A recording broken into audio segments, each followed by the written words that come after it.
Em fevereiro de 2022, a Rússia, sob o comando de Vladimir Putin, invadiu a Ucrânia, dando início a uma guerra que já dura 3 anos. Além do rastro de mortes e destruição, o conflito ficou marcado pela disputa de narrativas entre o líder do Kremlin e o presidente da Ucrânia, Volodymyr Zelensky.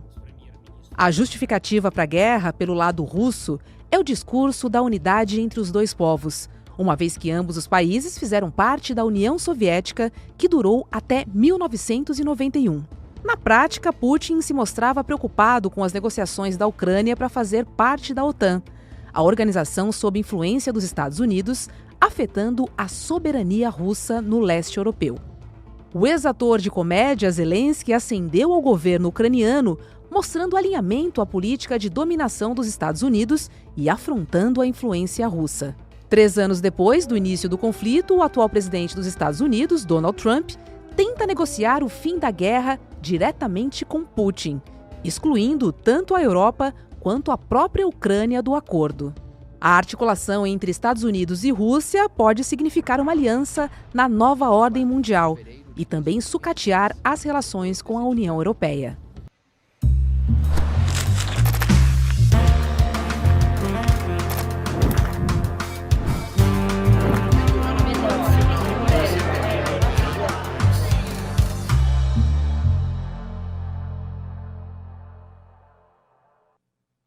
Olá, seja muito bem-vindo, seja muito bem-vinda. Eu sou Roberta Garcia e este é o videocast Em Detalhes. Aqui, sempre com um convidado, nós vamos nos aprofundar e analisar um tema do nosso dia a dia. Hoje eu converso com o jornalista e escritor José Arbex Júnior. Oi, Arbex, é um prazer receber você aqui no Em Detalhes. Seja bem-vindo. Oi, Roberto, o prazer é meu, a honra é minha. Espero que a gente tenha uma boa conversa hoje. Tenho certeza que sim, Arbex. Vamos lá. Os presidentes dos Estados Unidos e da Rússia, Donald Trump e Vladimir Putin, eles conversaram, pelo telefone e concordaram em iniciar imediatamente as negociações pelo fim do conflito.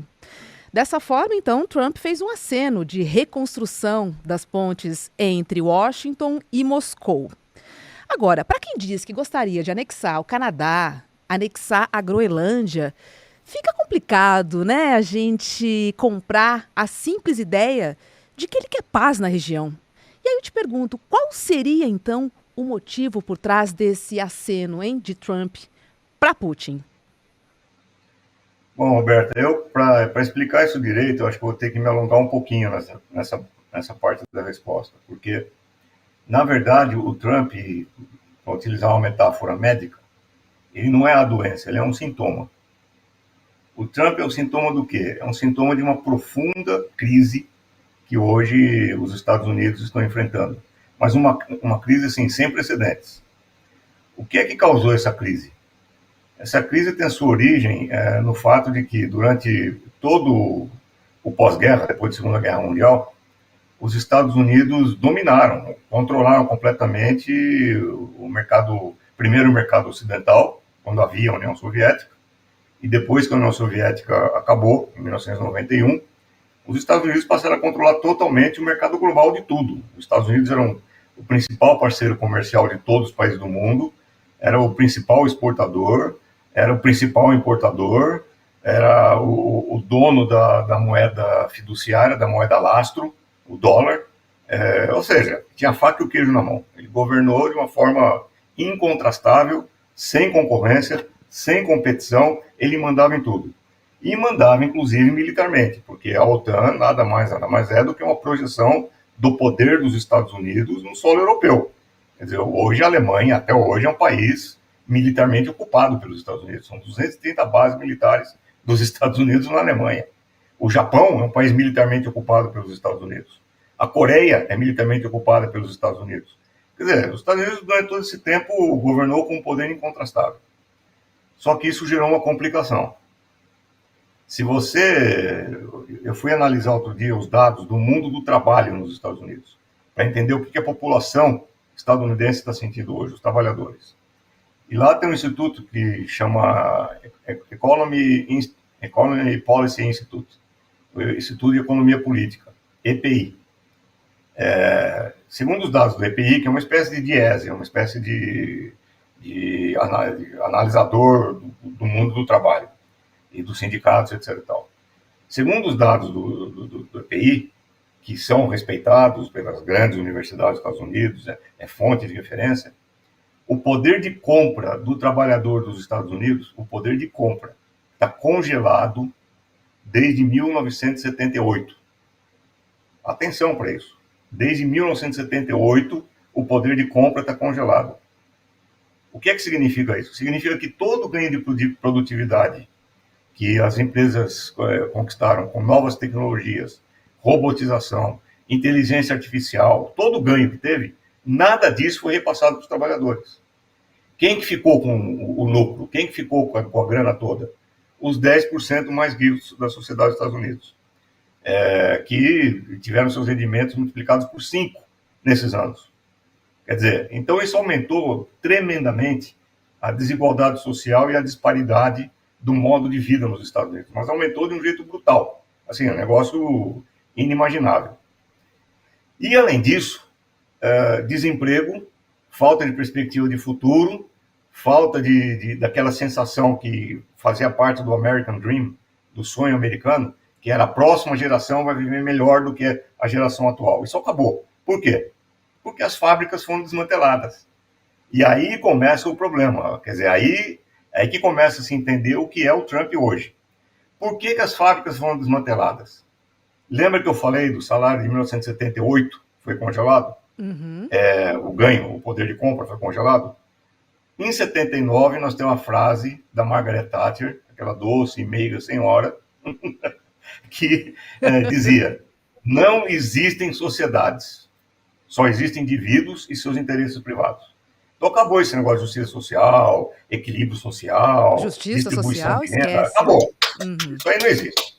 Em 1980 veio o Reagan e criou a sistemática de impostos, que até hoje está em vigor nos Estados Unidos, cada vez mais em vigor, que é diminuir o imposto dos ricos e aumentar o imposto dos pobres. E a globalização. O que é a globalização? Vamos acabar com a regulamentação de importações, exportações, vale tudo. Vale tudo para ganhar, para assambarcar o comércio mundial. Com isso que aconteceu, você, Roberta, vai abrir uma fábrica nos Estados Unidos. Você vai mexer na grana que você tem embaixo do teu colchão e vai falar: eu vou investir essa grana para abrir uma fábrica nos Estados Unidos. Só que aí, Roberta, você vai enfrentar um problema.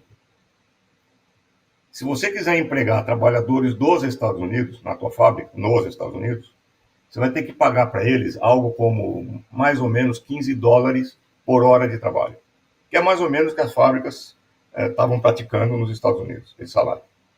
Além disso, você vai ter que enfrentar a legislação ambiental, você vai ter que enfrentar uma competição dura dentro dos próprios Estados Unidos, você vai ter que enfrentar trabalhadores organizados lá dentro dos Estados Unidos, e etc, etc, etc. Uma série de problemas que vão encarecer o teu produto. Qual é a ideia? Já que está tudo desregulamentado, já que não tem mais regra nenhuma, eu vou catar a minha fábrica, você, Roberta, vai catar a tua fábrica, e não vai fazer a fábrica nos Estados Unidos, você vai fazer no México, você vai fazer No Vietnã. No Vietnã, você vai fazer em algum canto, onde você não vai pagar $15, você vai pagar $5, se tanto. Você não vai ter legislação ambiental. Você vai poder usar os teus dólares para comprar juiz, deputado, senador, até o presidente da República. Então, com isso, você vai começar a produzir em outro país, a um preço muito mais barato, você vai acumular muito mais riqueza, mas, em compensação, nos Estados Unidos não tem mais fábrica. Quer dizer, isso foi destruindo o tecido produtivo dos Estados Unidos. O Trump representa aquela fração de proprietários industriais dos Estados Unidos que querem retomar os Estados Unidos como uma potência industrial, em oposição, em disputa com a globalização e com o capital financeiro que passou a dominar totalmente a economia. O Elon Musk, o Zuckerberg, esses caras que passaram a dominar completamente o sistema econômico global. O Bannon, que é um assessor do Trump, ele representa muito mais esse setor industrial, esse setor mais tradicional, em oposição ao Elon Musk. Tanto que o Bannon e o Elon Musk não se bicam. Eles têm conflitos entre eles muito sérios. Mas o Trump representa isso. Então, agora os Estados Unidos estão nesse problema. Eles querem reindustrializar o país. Mas da onde surgiu a necessidade tão premente de reindustrializar os Estados Unidos? Por que ela surgiu agora e não antes? Porque agora tem uma pedra no sapato dos Estados Unidos, que se chama China. Quer dizer, lembra que eu falei para você que depois do pós-guerra a economia estava completamente dominada pelos Estados Unidos, todos os sistemas de troca estavam dominados pelos Estados Unidos, todo o sistema financeiro estava dominado pelos Estados Unidos. Os Estados Unidos era a principal potência econômica do mundo. Não é mais. Agora é a China. Quando é que foi soado o alarme? 2013. Por que eu aponto o ano 2013? Porque nesse ano o dirigente chinês Xi Jinping anunciou um negócio que chama Nova Rota da Seda.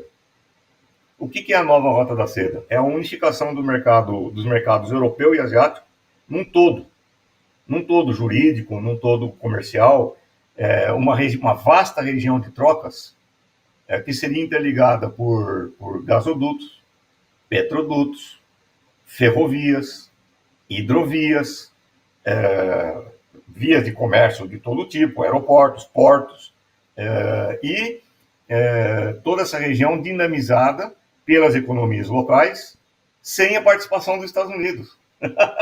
Os Estados Unidos se tornaram dispensáveis.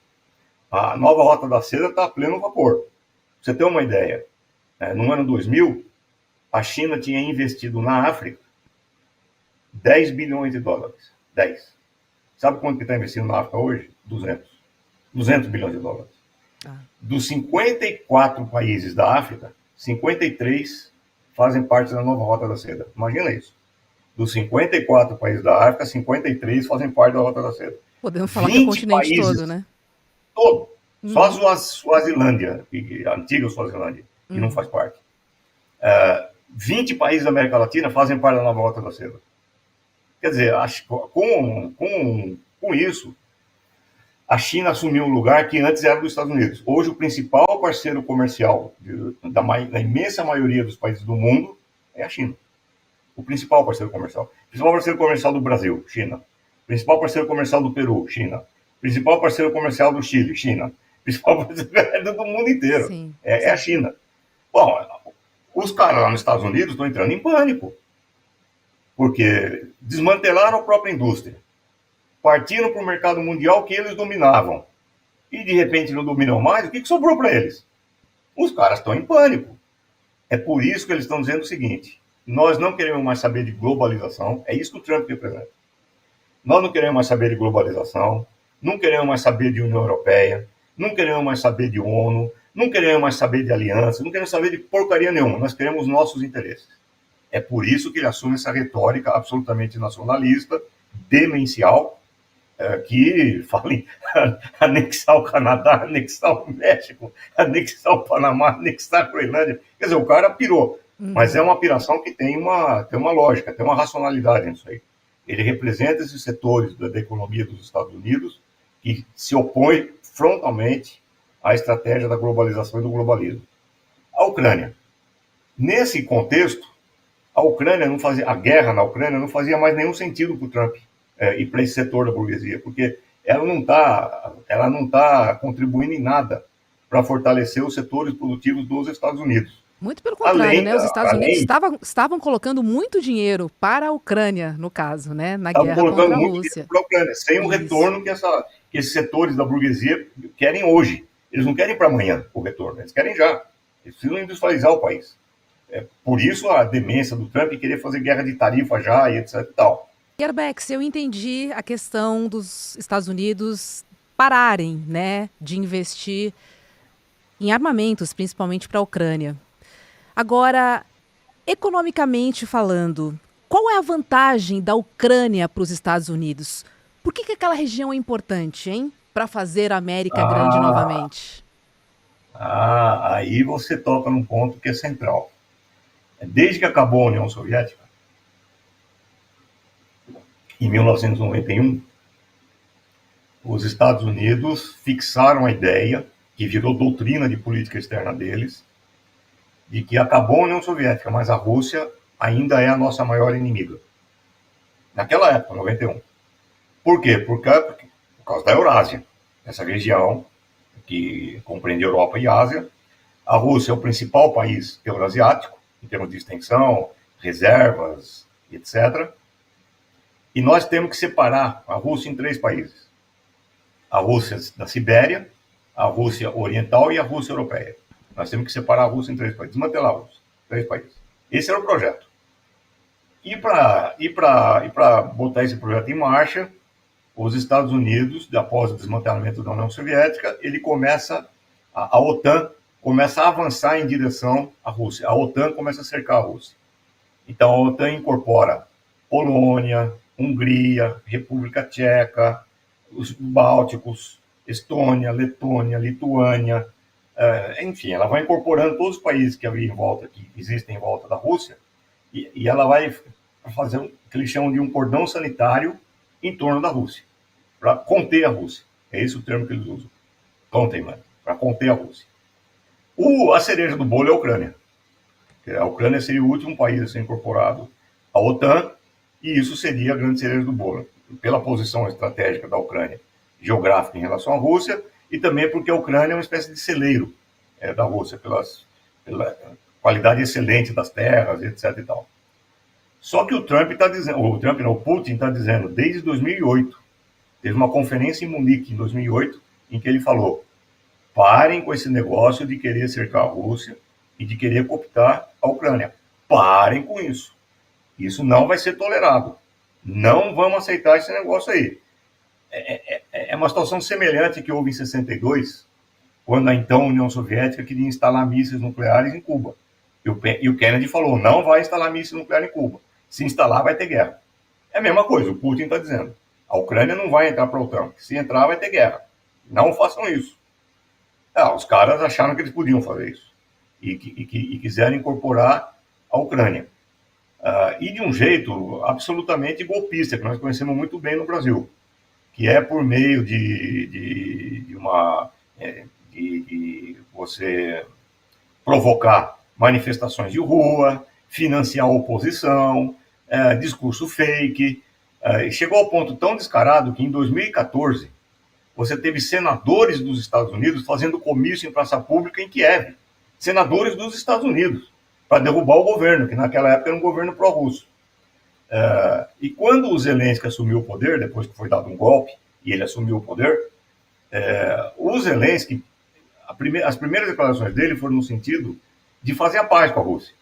Aceitar uns acordos que o Putin estava propondo, acordos de Minsk, no sentido de dizer: se vocês respeitarem os acordos de Minsk, não vai ter guerra, não vai ter problema nenhum.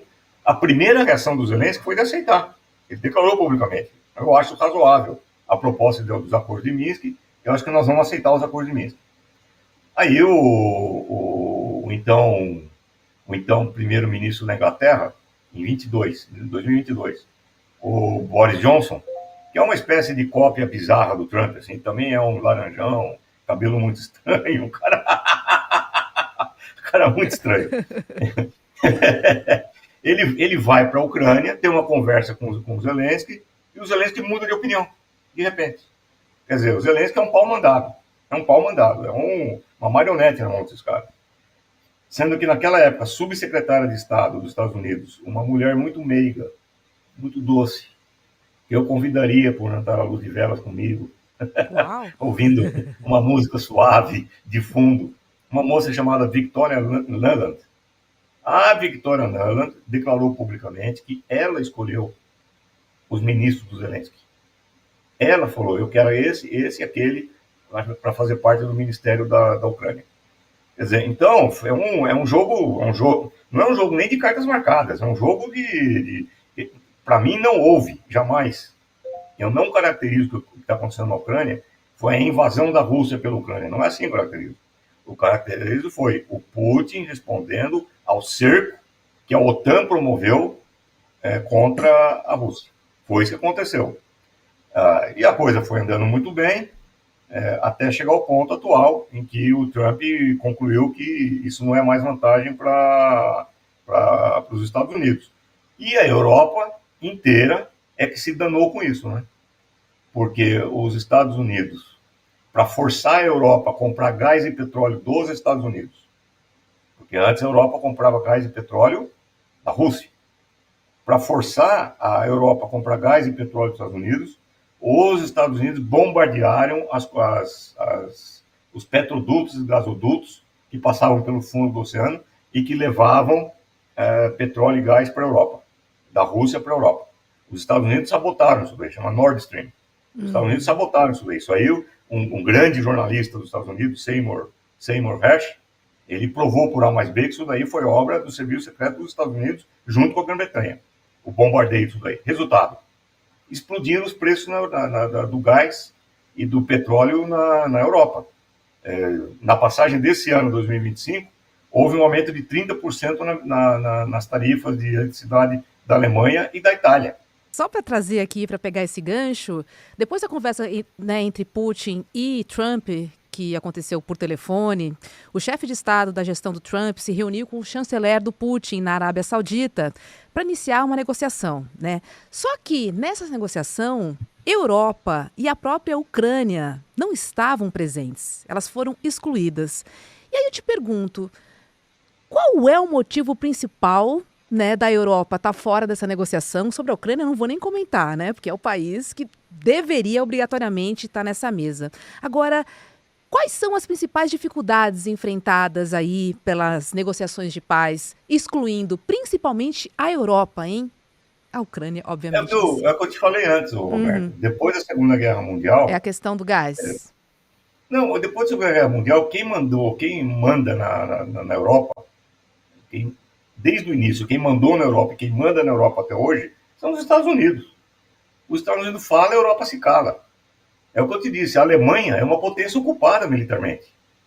Não tem, não tem autonomia nenhuma. Quer dizer, a OTAN, quem manda nos centros estratégicos de planejamento militar da OTAN são os Estados Unidos. Você acha que os Estados Unidos vão consultar os generais europeus, querem saber a opinião dos europeus para alguma coisa? Querem nada, querem que se exploda. Essa senhora, Victoria Nuland, que eu falei que é muito meiga e doce e suave, vazou, durante a crise da Ucrânia, no começo, vazou um áudio dela dizendo, que me perdoe aqui quem está nos ouvindo, dizendo a seguinte frase, exatamente a seguinte frase, que se foda a União Europeia. É assim que eles enxergam a Europa, os Estados Unidos, o Império. É assim que eles enxergam. Eles não enxergam como uma conversa entre pares, entre iguais. Então, não, o que Putin e Trump definirem é o que vai acontecer? É o que vai acontecer. Simples Agora, assim? a pergunta interessante aí é o que os Estados Unidos têm a ganhar se aproximando do Putin? Na minha opinião, isso é uma especulação, certo? Isso é opinião, não é um dado verificável, é uma opinião. Na minha opinião, o que vai acontecer é que o Trump está tentando criar uma clivagem, uma divisão entre China e Rússia. Quer dizer, ele está chamando o Putin para dançar. Vem, Putin, vem dançar comigo, e esquece a China. Manja aquela música pense em mim, chore por mim, não liga para ele. O Trump está cantando isso pro Putin. Pense em mim, liga para mim, não liga para ele. Eu acho que ele está tentando cavar uma distância entre... Porque o que aconteceu até agora foi que tudo que o Biden fez, tudo que o imperialismo estadunidense fez até hoje, foi jogar a Rússia no colo da China. Quer dizer, esse negócio da Ucrânia, o Putin acertou com a China o que ele ia fazer na guerra contra a OTAN na Ucrânia. Os dois estavam juntos. Os dois estão juntos no BRICS. Os dois estão juntos em tudo, China e Rússia. Então, isso aí, o que o Trump está tentando fazer agora, na minha opinião, é se aproximar do Putin, atrair o Putin para a esfera de influência dos Estados Unidos e separar da China. Porque o que o Trump está obcecado mesmo é com a China. Por causa da posição que a China tem no comércio mundial e do poder que a China tem e da estratégia da Rota da Seda e a influência que a China tem hoje na África na América Latina, no mundo inteiro. É isso que está colocando os caras em pânico. A China é o grande inimigo. Então, na minha opinião, é isso que está acontecendo. Você acha que o Zelensky e a União Europeia, eles aceitarão passivamente essa condição imposta pelos Estados Unidos e pela Rússia? Eles não têm solução. Não tem saída. Não tem alternativa. Eles não têm dinheiro. As armas que eles tinham já foram dadas para o Zelensky. O Zelensky já usou as armas que ele tinha. Os arsenais dele estão baixos. Eles mesmos estão dizendo isso. Não tem arma no nosso arsenal, não tem stockpile, não tem arma estocada para usar. A crise está comendo muito na Europa e está tendo eleições agora. A extrema-direita está avançando de uma forma muito perigosa, inclusive na Alemanha. Periga os nazistas chegarem em segundo lugar nas eleições, o que vai ser uma coisa tenebrosa. Imagina, o nazismo alemão chegando em segundo lugar. É um negócio assim muito preocupante, um negócio medonho. Mas os caras não estão em condição de sustentar o Zelensky contra o Putin sem os Estados Unidos. Não tem a menor chance de fazer isso. Pode espernear à vontade, chorar, chamar de traidor, falar o que quiser. Não tem como. Não vai acontecer. Pode durar, olha, pode botar aí no máximo 2, 3 meses, se não quiserem entregar já, 2, 3 meses e sai um acordo aí qualquer aí. Não vai passar disso. Então teremos aí em torno de, no máximo, 3 anos e meio de guerra entre Ucrânia e Rússia, principalmente por essa aliança, né, que vai fazer uma mudança completa na geopolítica mundial, né, Arbex? Se sair a aliança, porque uma coisa é que o Trump quer, outra coisa é que se ele vai conseguir o que ele quer, né? Você acha que a Rússia vai botar algumas condições importantes para o Trump? Vai. O Putin não precisa disso aí. O Putin está com a China. É isso que está deixando os caras desesperados. Eles chegaram num ponto de desespero, porque não adianta ter o maior arsenal nuclear do mundo. Não adianta, os caras perderam. Me diga uma coisa. Qual foi a guerra que os Estados Unidos venceram? Você consegue lembrar? Eu consigo lembrar de uma guerra que os Estados Unidos venceram. Foi a Guerra da Independência contra a Inglaterra. o resto eles perderam. Quer dizer, ganharam a Segunda Guerra Mundial, mas não foram eles que ganharam. Quem ganhou a Segunda Guerra Mundial foi a União Soviética. 30 milhões de soviéticos mortos na Segunda Guerra Mundial. Depois, entraram em guerra com o Vietnã, perderam. Guerra com o Laos, perderam. Guerra com o Camboja, perderam. Guerra com o Iraque, perderam. Guerra com o Afeganistão, perderam. Estão perdendo em Gaza. Muita gente confunde, né? Destruição com vitória. Eles mataram 4 milhões de pessoas no Vietnã. Laos, Vietnã e Camboja. 4 milhões eles mataram. E perderam. Não adianta matar, destruir, etc. Perderam, vão perder sempre. Porque por mais dinheiro que eles tenham, por mais armas que eles tenham, por mais soldados que eles tenham, eles sempre vão ser a força ocupante contra o povo. Ninguém ganha do povo em guerra. Você pode aniquilar o povo, como eles fizeram em Hiroshima e Nagasaki. Você pode aniquilar, mas ganhar você não ganha. O povo está lá na sua terra. Ele está defendendo as tradições de sua família. Cada cara que está lutando lá está lutando pela família, pelo pai, pela mãe, pelos avós, pela história, pela ancestralidade, pela por cultura, todos. pela ancestralidade. Você não ganha disso, meu amigo. Você não ganha disso. E os Estados Unidos não aprendem a lição, né? Vão perder.